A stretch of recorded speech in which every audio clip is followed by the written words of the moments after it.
নামাজ বড় দরকার, ইমানের আলামত, খুব কষ্টের কাজ।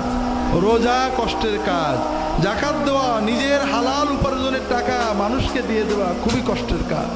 তবে সবচেয়ে বড় কষ্ট ভাইরা, আল্লাহর দিকে তাকিয়ে ইমানের দাবিতে নিজের রাগ কন্ট্রোল করা, নিজের অহংকার রোধ করা, নিজের নফসকে নিয়ন্ত্রণ করা, এর চেয়ে কঠিন আর কিছু নেই।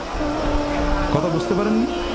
নামাজ কষ্ট, রোজা কষ্ট, না রাগের মাথায় গাল না দিয়ে চুপ করে থাকা কষ্ট। ঠিক করে কোনটা কষ্ট? সকাল থেকে সন্ধ্যা পর্যন্ত মুসলমান 17 ঘন্টা 16 ঘন্টা 15 ঘন্টা না খেয়ে না পান করে ক্ষুধা পিপাসায় বুকের ছাতি ফাটিয়ে রোজা রাখে না? ক্ষুধা থেকে সবর করে আসে, সে গোপনে পানি খেলে কেউ দেখবে না, তারপরেও সে পানি না খেয়ে ভাত না খেয়ে কষ্ট করে না? কিন্তু ওই মুসলমানই ওই রোজা অবস্থায় একজন একটা বাজে কথা করলে ভট করে রেগে খারাপ কথা বলে না? তাহলে 17 ঘন্টা না খেয়ে থাকা কঠিন, না রাগের মাথায় নিজেকে নিয়ন্ত্রণ করা কঠিন? আপনারা বলবেন রাগ তো একটা মানে ন্যাচারাল, এ তো হুজুর কন্ট্রোল করা যায় না। এটাও একটা মিথ্যা কথা।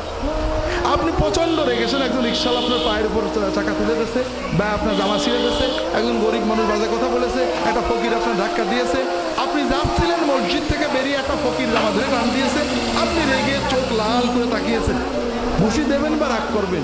এমন সময় দেখেন আপনার পাশেই এমপি সাহেব দাঁড়িয়েছে, আপনাকে ডাক দিয়েছে, আপনার রাগ কি থাকবে?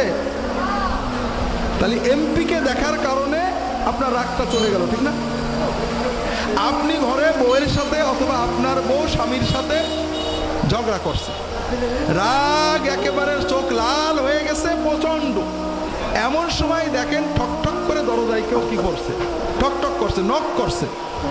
আপনি রাগে চোখ ফুলিয়ে কে বিরক্ত করে এই অসময়ে দরজা খুললেন, দরজা খুলে দেখেন আপনার বস দাঁড়িয়ে আছে, রাগ তো থাকবে? রাগ থাকবে তো? থাকবে না। আপনি ঝগড়া করছেন আপনার বউয়ের সাথে, স্বামীর সাথে, অথবা বন্ধুর সাথে, অথবা আপনার কোনো অধীনস্থ, একেবারে রেগে চোখ লাল হয়ে গেছে, যা তা গাল দিচ্ছেন, মোবাইল বেজে উঠলো, মোবাইল মনে হলো ফেলে দেবো, তাকাই দেখি প্রধানমন্ত্রী দপ্তর থেকে ফোন করেছে। রাগ থাকবে? থাকবে না? থাকবে না? থাকবে না। তাহলে আমরা যে বলি রাগ দমন করা যায় না, এটা মিছে কথা।